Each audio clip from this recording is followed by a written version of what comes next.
Bonjour à tous, je suis ravie de vous retrouver aujourd'hui pour cette nouvelle vidéo. Et oui, on attaque 2023 avec les sorties livresques de janvier 2023. Je sais que c'est une vidéo que vous attendez chaque mois et il n'y en a pas eu au mois de décembre parce que concrètement tout le monde était un petit peu sur autre chose et il n'y avait pas vraiment de sorties voilà, que j'avais remarqué, ou en tout cas pas assez pour en faire une vidéo. Donc voilà, je me suis dit on laisse passer le mois de décembre et on se retrouve comme d'habitude au mois de janvier. Et pour le coup, bah là tout le monde se réveille au mois de janvier. On va partir pour une trentaine de titres, toujours présentés comme d'habitude. Si vous êtes prêts, on perd pas plus de temps, c'est parti.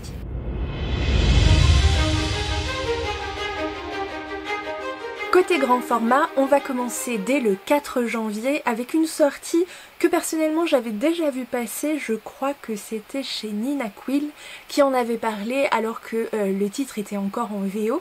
C'est Un pacte avec le roi elfe d'Elise Kova qui va sortir chez Big Bang. On est sur un titre qui s'adresse aux lecteurs à partir de 12 ans, en tout cas c'est ce qui est proposé par la maison d'édition, et c'est un titre qui fait 480 pages. On est sur de la fantaisie, vous vous rendez bien compte vu le titre, et je vous lis de suite le résumé. Les elfes ne viennent que pour deux raisons, la guerre et les épouses. Dans les deux cas, leur apparition est synonyme de mort. Bah dis donc, ça donne envie. Il y a 3000 ans, les humains étaient les proies de races puissantes pratiquant la magie sauvage. Heureusement, un traité fut signé et une barrière entre les mondes érigée. Afin d'honorer ce traité, les habitants humains du village de Capton sont forcés de fournir tous les 100 ans une jeune fille afin qu'elle devienne l'épouse du roi elfe et parte vivre avec lui. Être choisie revient à quitter son peuple et sa famille pour toujours, une condamnation à laquelle Luella, âgée de 19 ans, est heureuse d'avoir échappé. Bah tu m'étonnes en même temps. Comment dire, qu'est-ce que c'est que ce bail d'aller chercher une épouse tous les 100 ans, sérieusement? Bref, elle a pu ainsi suivre des études d'herboristerie, afin de devenir la guérisseuse du village, jusqu'au jour où le roi des elfes vient pour elle. Oh, 3 petits points. Tin, tin, tin. La voici désormais forcée d'épouser un roi froid, à la beauté surnaturelle, et de vivre au cœur d'un pays plein de magie sauvage, mais qui se meurt. Car Luella va vite découvrir que pèse sur ses épaules un lourd fardeau. Elle seule peut sauver à la fois ce monde et celui dont elle vient, et où elle a laissé les siens. Bon, du coup, on est sur un titre de fantasy, je vous avoue, voilà, dans l'idée, en tout cas avec des elfes et tout, je me suis dit, bon, pourquoi pas. Mais dans le résumé, il y a quelques petits trucs qui me chiffonnent quand même légèrement. À voir vraiment ce que ça donnera à la lecture. Du coup, je suis assez curieuse de savoir comment c'est traité en fait dans ce titre. Le fait que le roi des elfes du coup vienne chercher une épouse. Enfin, si c'est lui le personnage du coup masculin principal, ça me dérangerait un peu moi à la place de notre Luella, là, de notre personnage féminin. Du coup, tous les 100 ans, il change de meuf. Voilà quoi. Côté romantisme, on a fait mieux. Bref. Même jour, c'est une nouvelle sortie également chez Brajlon qui va apparaître et c'est la saga entre ciel et terre, le tome 1 intitulé Soleil Noir de Rebecca Roanne Horse. Donc voilà, qui est aussi un titre de fantasy qui fait 384 pages exactement. Un dieu reviendra quand la terre et le ciel s'uniront sous le soleil noir. Dans la ville sainte de Tova, le solstice d'hiver est un jour de fête et de renouveau. Mais cette année, il coïncide avec une éclipse solaire, un événement rare que le prêtre du soleil considère comme un déséquilibre du monde. Parti d'une cité lointaine, un navire doit arriver à Tova pour le solstice. Sa capitaine Xiala est une tic ou tech, pas, en disgrâce, dont le chant apaise la mer aussi sûrement qu'il peut faire perdre la tête aux hommes. Ok, on est sur une sirène en fait. Elle transporte à son bord un unique passager, Serapio, un jeune homme aveugle couvert de cicatrices et drapé dans le manteau de la destinée. Bah, je ne sais pas où se fait cette collection, mais voilà. Bref, en tout cas, comment dire, son nom, le nom de ce modèle a du chien. Bref. Or, Xiala ne sait que trop bien qu'un homme apparemment inoffensif s'avère souvent être un ennemi. Ok. Un incontournable pour les lecteurs de N.K. Jemisin, et ceux qui adorent le trône de fer mais aimeraient y voir davantage de diversité. Ça c'est du coup un commentaire de Booklist. Dès le lendemain, le 5 janvier, on va pouvoir trouver le premier tome de la duologie Sky Hunter de Marie-Lu qui sort chez De Saxus. Concrètement, cette couverture, je l'ai vue passer l'année dernière et pouf, ça m'avait pas emballé des masses, en tout cas pas attiré du tout, alors pas du tout. Et ça n'est qu'en préparant ces sorties livresques de janvier et en m'arrêtant un peu plus longuement du coup sur le résumé que je me suis dit « Ah, attends voir, pourquoi pas ?» Dans un monde brisé par la guerre, un groupe de jeunes soldats est prêt à tout sacrifier pour sauver ce qui leur est cher.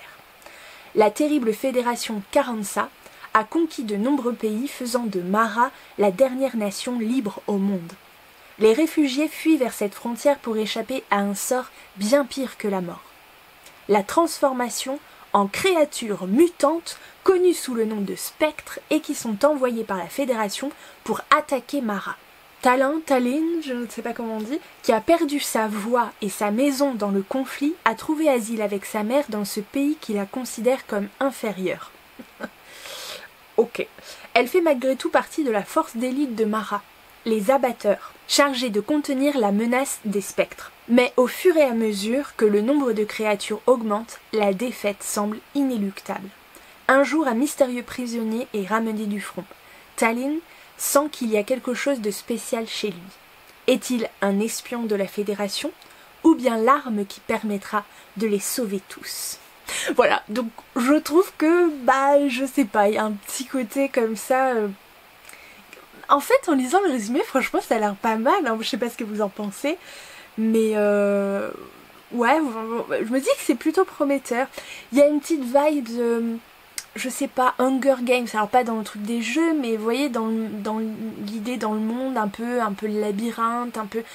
Voilà, c'est ce truc de survivalisme là, bref, à voir, mais franchement, pourquoi pas. Une autre sortie prévue le même jour, le 5 janvier, il s'agit des 12 d'Aritsar de Jordan Ifueko qui sort chez Nathan. On est ici sur un titre fantasy conseillé à partir de 14 ans qui fait 464 pages. Bref, elle était née pour le tuer, elle a promis de le protéger. J'adore les phrases d'accroche, c'est très très cinématographique je trouve. Bref, enfin ça fait très bande-annonce de film. Ça me fait toujours rigoler et en même temps je trouve ça accrocheur. Bref, l'empereur d'Aritsar gouverne avec 11 conseillers, tous reliés entre eux par le pouvoir du rayon. Grâce au rayon, ils sont unis comme des âmes sœurs. Et personne ne peut tuer l'empereur à part un de ses conseillers. La jeune Tarisai a grandi dans un palais isolé, loin de la capitale, élevée par une mère mystérieuse. À 11 ans, elle est envoyée à la sélection des conseillers du jeune prince Dayo. Au moment de partir, sa mère l'oblige, ça a été sacrée mère, bref, l'oblige par un vœu magique à une mission tout autre. Elle devra gagner l'amitié de Dayo, puis le tuer. Mais c'est quoi ces bails en ce moment dans les livres sérieux elle doit l'épouser, mais en fait elle doit le tuer, elle doit devenir son amie, mais elle doit le tuer. Les gars... Tarisai ne veut pas attendre que la malédiction de sa mère s'accomplisse. Elle ne veut être l'instrument de personne. En même temps, t'as raison ma fille. Mais voilà qu'à 16 ans, le temps lui est compté. Son lien avec le prince est plus solide que jamais. Sera-t-elle assez forte pour suivre son propre chemin? Bref, je trouvais ça plutôt intéressant. Et puis on est sur un petit roman fantasy, franchement, qui fleure bon. On fait un petit bond dans le temps au mois de janvier. On se retrouve le 11, lendemain de mon anniversaire, avec I Was Born for This de Alice Oseman qui sort chez Hachette Roman. Et là pour le coup on est encore sur un titre d'Alice Oseman. Vous allez me dire oui, les Heartstopper et tout machin, ils font plein de trucs. Ouais, mais là ça parle pas d'Heartstopper, en tout cas je crois pas. Petit aparté, un ex-libris dessiné par Alice Oseman est offert dans ce roman. Cette édition inclut également un bonus sur Rowan et Lister. Qui sont ces personnes? Je n'en ai aucune idée, mais je suis sûre que je les aimerais, c'est à peu près évident. Bref, la vie d'Angel Raimi, 18 ans, tourne exclusivement autour de The Ark, un boys band pop rock qui cartonne dans le monde entier. En intégrant leur fandom, Angel devient amie avec Juliette et acquiert un sentiment d'appartenance incomparable. De son côté, Jimmy Kaga-Richie, leader de The Ark, doit tout à son groupe. Bien qu'il ait réalisé son rêve, ces derniers temps, les choses ne cessent d'aller de travers pour lui. Son anxiété sociale l'empêche de profiter pleinement et remet en question ses choix. Lorsque les univers d'Angel et Jimmy fusionnent de manière inattendue, tous deux seront confrontés à la réalité de l'autre. Je rigole pas pour le résumer, c'est je relate à fond, bref, et ça me fait trop rire. Et si la vie rêvée de Star n'était qu'une illusion? Et si la vie sans projecteur n'était pas si facile? Bref. J'aime beaucoup. Alors j'aime beaucoup le travail d'Alice Oseman en général, et là pour le coup, cette idée de se faire rencontrer des personnages fans et du coup star, entre guillemets star, oui, d'un boys band, enfin peu importe du coup, ce rapport à la célébrité, le fait de l'image qu'on peut renvoyer, etc. et de ce que les gens vivent en réalité, je trouve ça vraiment très intéressant et pertinent du coup à notre époque, et je me doute que voilà, avec le point de vue et avec la façon de faire d'Alice Oseman, ça risque d'être un très très beau roman, donc j'ai vraiment hâte de le découvrir pour le coup. Le même jour, le 11 janvier, on va pouvoir découvrir aussi le tome 1 de Une magie teintée de poison de Judy E. Lin dans la collection Stardust, je pense, donc qui vient de chez Hugo, donc c'est la collection imaginaire. Bref, pour sauver sa sœur, Ning devra gagner la compétition de préparation du thé, déjouer les pièges de la cour et des concurrents prêts à tout pour la devancer. Alors là, franchement, préparation du thé qui rentre dans une histoire fantasy. J'adore, vraiment, j'adore le concept. Je vous lis le résumé. Quand je regarde mes mains, tout ce que j'arrive à penser, ce sont elles qui ont enterré ma mère. Ok. Ning a perdu sa mère, et le plus douloureux de son histoire, c'est que c'est elle la responsable de sa mort. Ah bah ok. C'est elle qui lui a administré le poison sans le savoir, par un thé venimeux qui lui a été fatal, et qui pourrait maintenant être également mortel pour sa sœur Shu. Un jour, Ning entend qu'une compétition s'organise pour trouver le plus grand maître du Shenongshi du royaume, une magie ancestrale de l'art de la préparation du thé, où ce dernier peut se révéler être une excuse, un défi ou encore une arme. Elle traverse alors le pays pour se rendre à la cité impériale et prendre part au concours. Le gagnant recevra une faveur de la princesse, peut-être l'unique chance pour Ning de sauver sa sœur. Mais entre les trahisons des compétiteurs, les machinations politiques de la cour et un mystérieux et envoûtant jeune homme qui semble cacher un lourd secret, Ning devra être vigilante car le danger est partout autour d'elle. Allez, avouez, ça a l'air trop bien. Donc une fantaisie asiatique du coup, avec qui tourne autour de de la préparation, de la mince, j'ai perdu, c'est pas la science, de l'art de la préparation en fait du thé. Oh mon dieu, je sais tout de suite. Dès le lendemain, le 12 janvier, vous pourrez retrouver Une promesse de givre, un titre de Marine Sivan, je ne sais pas, qui sort chez Scrinéo, plongé au cœur d'une taïga imaginaire et de ses mythes où chaque jour est une lutte pour survivre. Bon, là on part encore sur un titre, voilà, voilà. Alors, dans la taïga, une sœur et un frère sont séparés lorsque leur clan nomade est attaqué par des marchands d'esclaves. Leite, égaré après avoir fui, cherche à survivre dans les immensités glacées. Eonak, soumis à l'emprise du meneur des esclavagistes, cherche à protéger son identité qu'on voudrait mettre en pièces. Ils ont promis de se retrouver, mais le pourront-ils? Et au bout des épreuves et des sacrifices, le voudront-ils encore? Ok. Ce titre-là, il a l'air bien. Hein. Il a l'air vraiment bien, mais ça va encore remuer tout ça. Bref, le 16 janvier, cette fois chez Inceptio, vous allez pouvoir découvrir le volume 1 Enchantement d'Anthony Blanchet. Autrefois, le monde était béni par la magie. Les enchanteurs étaient légion. Printemps 2019, Merlin est le dernier de son espèce, condamné à chercher son successeur alors que son immortalité lui a été retirée. Pire encore, Jorold, le plus dangereux sorcier de sa génération, s'est échappé de sa prison pour se venger. Un chemin parsemé d'embûches attend Merlin qui devra composer avec les farces du destin. Sera-t-il à la hauteur des attentes du monde magique? Alors concrètement, Merlin, oui. Ouais, en 2019, mais carrément. Mais je suis très très impatiente de voir ça. Concrètement, ce titre-là, ouf. Alors on change carrément de registre là par rapport à ce que je vous ai présenté avant. Le 18 janvier, vous allez pouvoir découvrir Recherche Gentleman Fortuné, guide à l'usage des jeunes filles, le tome 1 de Sophie Irwin chez Calman Levy. Alors vous allez me dire, mais Pauline, mais qu'est-ce que c'est que ce titre? Alors là, franchement, attendez d'avoir lu le résumé, enfin d'avoir écouté le résumé, qui est un peu long. Alors je vais peut-être le couper en plein milieu parce que concrètement... Voilà, comté de Dorset, 1818, la jeune et téméraire Kitty Talbot, l'aînée d'une fratrie de 5 sœurs, est dans le pétrin. Depuis le décès soudain de ses parents, elle se retrouve à la tête de sa famille avec des dettes qui ne cessent de croître.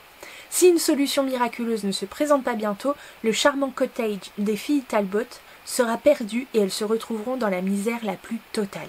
Kitty n'a donc pas d'autre choix que de partir pour Londres afin d'intégrer la haute société et de se fiancer avec un homme fortuné avant que la saison s'achève. Son plan se déroule sans accroc jusqu'à ce qu'elle soit démasquée par le beau et hautain Lord Radcliffe. Dès lors, Kitty devra redoubler d'efforts pour tenir cet agaçant ennemi à distance, apprivoiser les codes de ce monde impitoyable et qui sait, trouver l'amour. Une histoire d'amour délicieusement décalée avec une héroïne effrontée digne d'un roman de Jane Austen ou de Julian Fellowes. Ah bah non, en fait il était pas si long, c'est juste que je l'ai copié 2 fois. Tout va bien. Bref, voilà, on est sur un petit roman d'amour, version historique et tout, ça a l'air quand même super sympa et je trouve le titre hyper décalé, donc voilà, je voulais vous le proposer parce que vraiment il me tente énormément. Le 18 janvier, attendez, le 18 janvier, vous vous souvenez de ce titre qui a fait le tour des réseaux sociaux et spécialement notamment pour Halloween. Oh, bah j'ai perdu le nom. Bah bravo Pauline, du coup tu veux parler d'un livre, tu t'en souviens même pas. Ah là là, qui se passait du côté de l'Amérique du Sud, un conte gothique et tout. Ah, j'ai perdu le titre. Bref, je vous le mets là.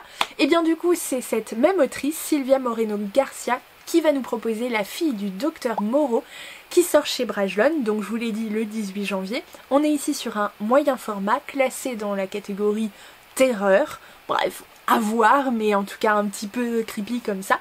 Carlotta Moreau, jeune femme ayant grandi dans une propriété isolée à l'environnement luxuriant, loin des conflits qui secouent la péninsule du Yucatan. Fille unique d'un chercheur soit génial, soit fou. Au choix. Montgomery Lawton, marginal, chef d'équipe mélancolique au passé tragique, porté sur la boisson, aide le docteur Moreau dans ses expériences financées par les Lizald, propriétaire fortuné de splendides haciendas. Les hybrides, fruits des travaux du docteur destinés à obéir aveuglement à leur créateur et à rester dans l'ombre. Monstres mi-humains, mi-animaux formant un groupe hétéroclite.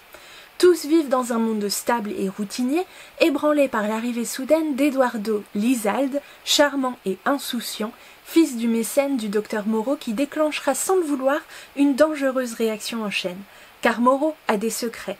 Carlotta, des interrogations, et dans la chaleur accablante de la jungle, les passions pourraient bien s'embraser. Vous sentez bien là cette ambiance bien étouffante, bien creepy, bien malaisante? Et ben voilà, si vous connaissez L'île du docteur Moreau, le roman d'H.G. Wells, du coup, et si ce livre en est un petit, comment dire, un petit appel, un petit hommage, eh ben ça promet parce que concrètement ça va pas être du joli, ça je vous le garantis. Ouh là là, une magnifique couverture encore. Le 19 janvier on va pouvoir découvrir le tome 1 de Lune et de Sang d'Erin Beatty qui sort chez Lumen. Alors je ne vais pas vous lire le résumé complet de Lumen et je vais pas le lire moi non plus parce que concrètement on sait que le problème c'est qu'ils sont extrêmement longs et régulièrement hyper spoilant, donc on va éviter. Donc je vais vous lire le premier paragraphe, juste pour histoire de vous donner un petit peu envie.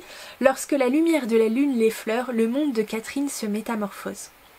Au cœur de la ville de Collis s'élève un immense sanctum, en construction depuis des années. Et sur la plus haute de ses flèches se dresse la silhouette de Catherine, jeune orpheline qui inspecte travaux et échafaudages pour le compte du maître architecte Thomas. Un soir de pleine lune, en mission pour celui qu'elle considère comme son père adoptif, elle fait une chute vertigineuse et se blesse. Pire encore, l'espace d'un instant, elle a la vision sanglante d'un meurtre et entend les appels au secours d'une femme. Allez, je continue un tout petit peu. Lorsque le brillant et énigmatique Simon de Messano s'est chargé d'élucider le mystère, Catherine se retrouve entraînée dans une dangereuse spirale où le tueur ne cesse de frapper encore et encore. Ah là là.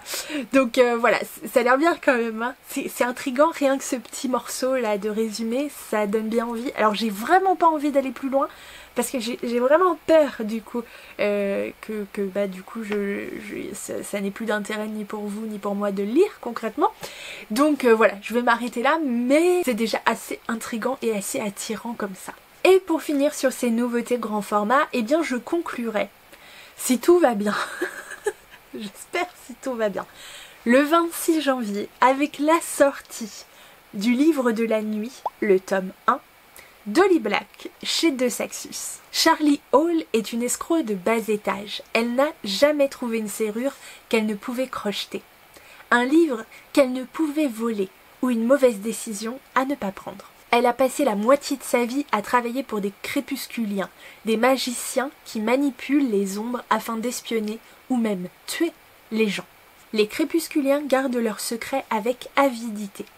Et pour faire fructifier leur réseau clandestin, ils ont besoin de Charlie.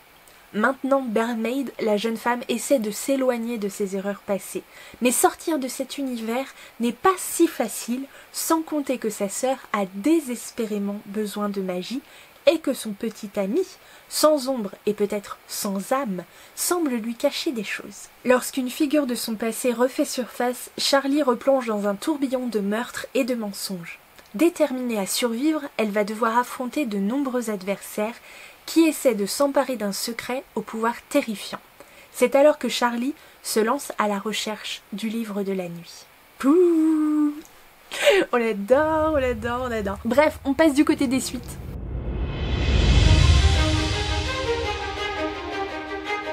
Côté suite, ça va être assez rapide, j'ai à peu près 5 titres à vous présenter. Le premier, c'est le tome 5 de Tori Dawson, donc intitulé L'Alchimiste et l'Amaretto d'Annette Marie, qui va sortir chez Bookmark dans la collection Urban Fantasy, dans la collection Infinity Urban Fantasy, c'est plus dans ce sens-là. Bref, cette saga du coup dont j'ai démarré avec le premier tome que j'ai beaucoup aimé. Du coup j'ai les 3 premiers tomes, enfin du coup j'ai les tomes 2 et le tome 3 également dans ma pile à lire. Il faut absolument que je les sorte. Je vais voir avec ma copine Laetitia si elle veut le lire avec moi prochainement. Et puis si ça vous intéresse, n'hésitez pas à me le dire en commentaire, on s'organisera une lecture commune. Ensuite, alors je vous ai dit ça c'est le 9 janvier, parce que probablement j'ai pas dit du coup la date. Tout va bien. Le 12 janvier cette fois, c'est le tome 7 d'une saga, c'est la malédiction des Dragon's Blood. Moi perso je n'ai lu que le tome 1 que j'avais plutôt bien aimé. Cette fois-ci ce tome s'appelle Samuel et Emily. Je sais pas du tout qui c'est. Samuel, je me demande si c'est pas le personnage principal dans le premier, mais j'ai un doute parce que ça fait quand même un moment. Alors ce titre c'est d'Anne Robillard et évidemment il sort chez Michel Lafon. La vie n'arrête pas de parler, terrible. Ensuite, eh bien, le 19 janvier, c'est le tome 7 déjà, des enquêtes d'Anna Swensen qui sort, donc un petit cosy mystery intitulé Meurtre et Cheesecake aux cerises de Joanne Fluck qui sort aux éditions Cherche Midi évidemment. J'ai lu le tome 1, j'ai plutôt bien aimé, même si ça n'a pas été un coup de cœur, à voir ce que donne voilà, le tome 2 pour moi. Les Royaumes Immobiles, le tome 2, donc intitulé Le règne des chimères par Ariel Holz, donc sorti chez Slalom, et bien ce sera pour le 19 janvier également. Donc voilà, franchement ces couvertures, c'est une tuerie. C'est une tuerie, je sais qu'il y a beaucoup de gens autour de moi qui l'ont, au moins ce premier tome. Moi je l'ai pas. Est-ce que je me sens mal? Oui, bien évidemment, mais je ne peux pas accueillir tous les livres qui me font envie, pour l'instant, ça n'est pas possible. Je veux dire financièrement évidemment, mais également aussi d'un point de vue pratico-pratique. Je veux dire à un moment... faut s'arrêter quoi, bref. Et pour finir, parce qu'il en reste un, le 20 janvier, eh bien c'est la sortie du tome 3 d'une pincée de magie intitulé Un brin de maléfice de Michel Harrison, donc qui sort chez Seuil et dont j'ai beaucoup entendu parler. En tout cas les deux premiers tomes, vraiment le premier tome a eu une très bonne critique hein, je crois, enfin si je me trompe pas. Donc voilà, je me suis dit pourquoi pas ce petit jeunesse qui peut être sympathique.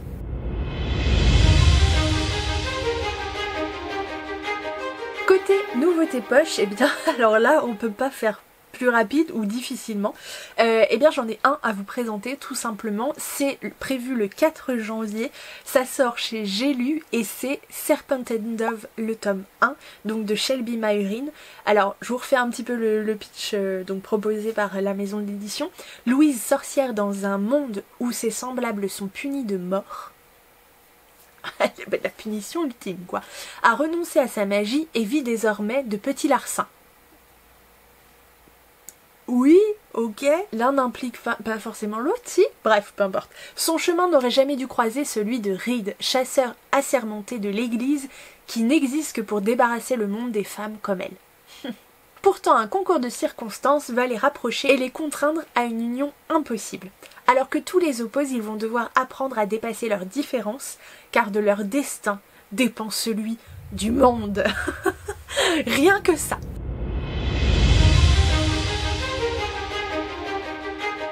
Côté suite en poche, là aussi ça va être assez rapide puisque j'ai deux titres à vous présenter.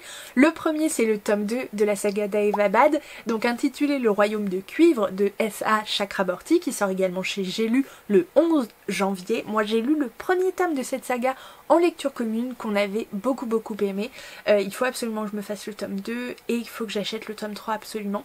Bref, et le 18 janvier cette fois, et toujours chez J'ai lu par contre, ce sera la sortie du tome 5, donc Dynasty, intitulé Un éclair flamboyant d'Ilona Andrews, donc voilà, chez J'ai lu. Bref, je n'ai pas lu cette saga, mais j'en entends quand même bien parler, donc l'air de rien, je reste à l'affût.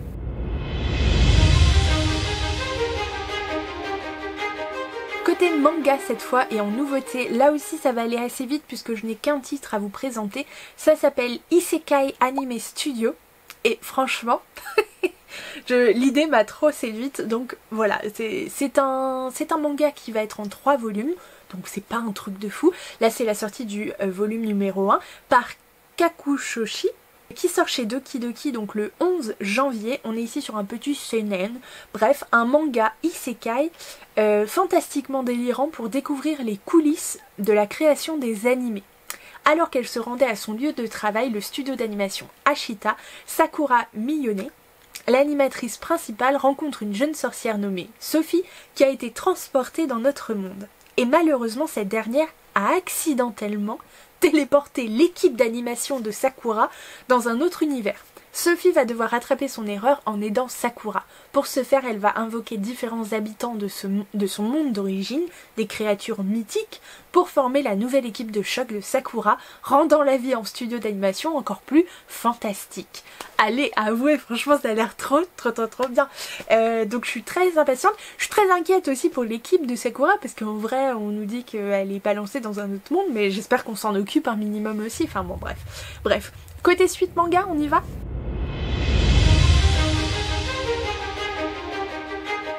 Côté suite manga, eh bien le 4 janvier on va démarrer ici, c'est la sortie du tome 4 de The Ice Guy and the Cool Girl, donc de Miyuki Tonogaya, qui sort chez Mangetsu, dont je vous ai énormément parlé déjà, donc voilà c'est le tome 4, écoutez ça avance tranquillement mais sûrement. Le 11 janvier, plusieurs sorties à venir et qui m'intéressent particulièrement parce que j'ai déjà commencé du coup ces mangas et que la maison d'édition, quand je vais vous le dire, vous allez dire ah bah oui d'accord, c'est K-Books, et bien évidemment avec la sortie du tome 6 de True Beauty de Youngi, et évidemment le 11 janvier aussi, toujours chez K-Books, c'est le tome 3 de Clean with Passion d'Aengo, et j'adore celui-ci, il me fait trop rire, et je suis à jour en plus dans la lecture de ce manga, donc je vous ai dit aussi, hein, je vous le redis pas 150 fois, mais ces deux-là, donc sortis chez K-Books, ont d'ores et déjà été adaptés en K-drama et je les ai déjà vus, donc voilà. Mais il y a des petites différences, donc ça compte pas. On passe au BD ?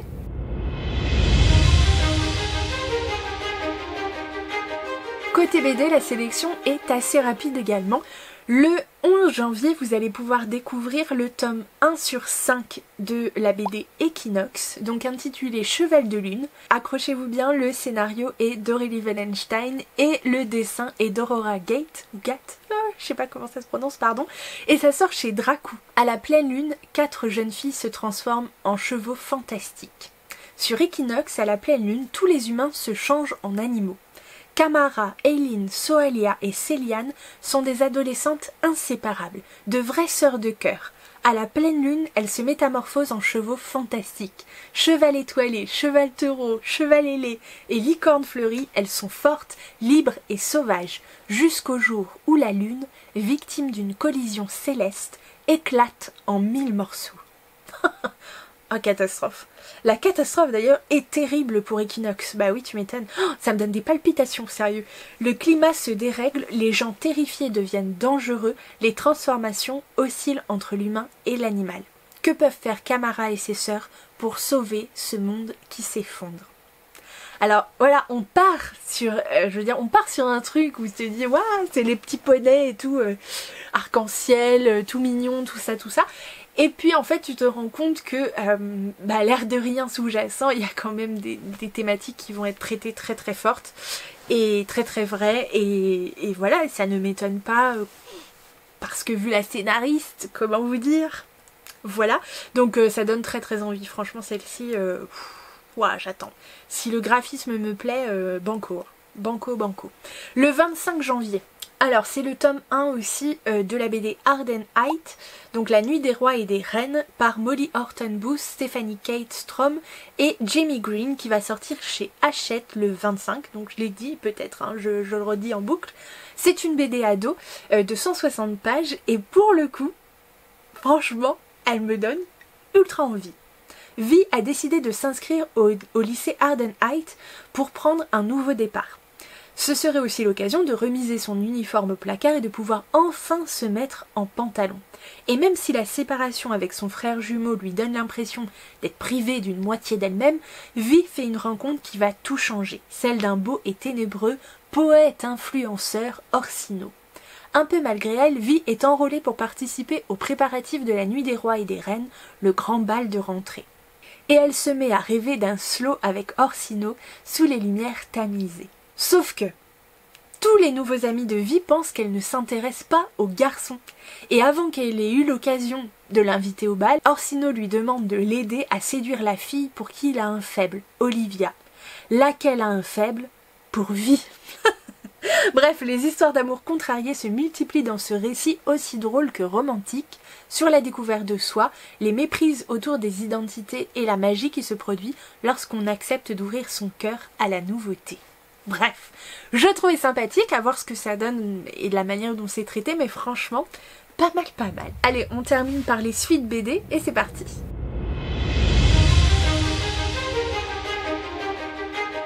Côté suite BD, eh bien le 11 janvier, on va pouvoir découvrir le tome 3 d'Orgueil et Préjugés, donc la BD évidemment, intitulée Pemberley de Aurore aux éditions Soleil. Alors cette BD autour d'Orgueil et Préjugés de Jane Austen, elle me fait de l'œil. Mais depuis longtemps, bref, mais bon voilà, on se retient un petit peu parce que la place. Le 13 janvier, une BD par contre que j'ai démarrée, pour laquelle je suis à jour et je suis trop contente que ça sorte, c'est le tome 3 de La Sentinelle du Petit Peuple, donc intitulé Au secours de la licorne de Véronique Barrault, Carbone et Charline Forns. Et qui sort chez Dupuis. Donc voilà, une bande dessinée sur évidemment Petit Peuple, ça vous donne un petit peu quand même, voilà, une information capitale, mais c'est super chouette, franchement l'histoire est top, le graphisme je le trouve magnifique, bref c'est un petit bonbon hein, cette BD, franchement les 2 premiers tomes ils sont passés crème, donc voilà j'adore. Si vous voulez voir mon avis d'ailleurs j'ai fait des chroniques sur Instagram, donc n'hésitez pas à aller voir. Le 20 janvier, et je crois que ce sera le dernier titre de cette sélection, le 20 janvier, c'est le tome 2, la forêt du temps, donc intitulé Les Envoyés sans retour de Tristan Rouleau et Guerrero, qui sortent chez Le Lombard. Et franchement, est-ce que je vous ai présenté le tome 1 ? J'ai un doute du coup, parce que cette BD elle a l'air folle, mais elle a l'air folle. Donc vraiment je me suis dit que j'allais me pencher sur le sujet parce que c'est pas normal que je sois passée à côté. Donc bref. Et voilà, c'en est fini de cette sélection des sorties livresques pour janvier 2023. J'espère que vous avez pu découvrir des petits titres qui vous ont fait envie. Voilà, que vous allez peut-être rajouter à votre wishlist. N'hésitez pas à me le dire en commentaire. D'ailleurs j'en profite tout de suite pour vous dire que si vous n'êtes pas abonné à la chaîne, eh bien n'hésitez pas, c'est le moment de le faire, c'est complètement gratuit.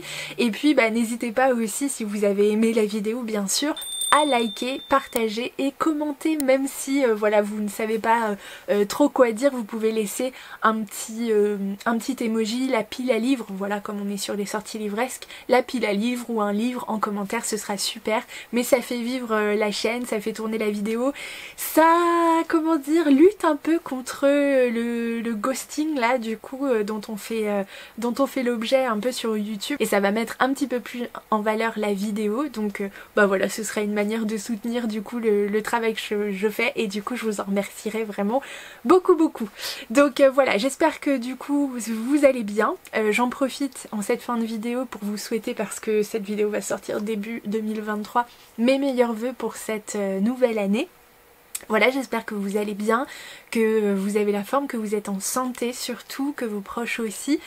Si ça ne va pas, j'ai envie de vous dire oui, ça arrive aussi, hein. Du coup c'est pas parce qu'on fait la fête et tout, qu'on est pendant les fêtes, que tout va forcément bien. Et si c'est le cas, du coup si c'est une période plus difficile, je tiens à vous dire que je vous apporte tout mon soutien, que je vous envoie toutes mes pensées. Voilà, j'espère qu'en 2023 on continuera de passer des bons moments ensemble, mais aussi de traverser les moins bons, et puis qu'on continuera à profiter quand même voilà, des plus joyeux. Donc voilà, je vous embrasse très très fort vraiment, je vous fais plein de gros bisous et je vous dis à très bientôt.